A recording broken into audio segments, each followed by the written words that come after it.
Wir stehen hier vor der Überlebensstation Gulliver, ein Beschäftigungsprojekt des Kölner Arbeitslosenzentrums, dessen Mitbegründer und Vorsitzender ich bin. Ich bin zugleich der evangelische Obdachlosenseelsorger. Was meint und will Überlebensstation? Es ist ein Angebot für den ganzen Tag von 6 bis 22 Uhr an allen Tagen der Woche, damit Frauen und Männer, deren Lebensmittelpunkt die Straße ist, einen Ort zum Andocken haben.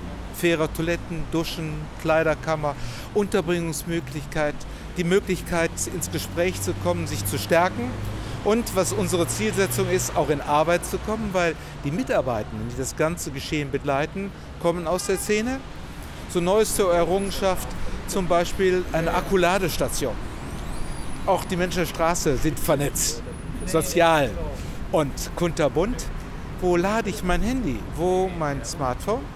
Ja, wir haben jetzt ein kleines Kästchen, dort gibt man sein Handy ab. Es wird mit einem Akku geladen, nach 3 Stunden kommt man wieder. Man muss nirgendwo Strom klauen, das Gerät ist dann wieder okay. Das war so eine Anregung unserer Gäste. Die Freude ist bei uns noch ein bisschen viel geteilt, weil wir Menschen aus dem südosteuropäischen Raum haben, aus dem polnischen, wo der rheinische Karneval so nicht vertraut und bekannt ist.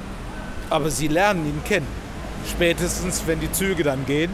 Und insofern ist das jetzt schon ein bisschen ein Warming-up für das, was in den nächsten Tagen für unsere Gäste dann dran ist. Ach ja, ist das schön, ist das schön.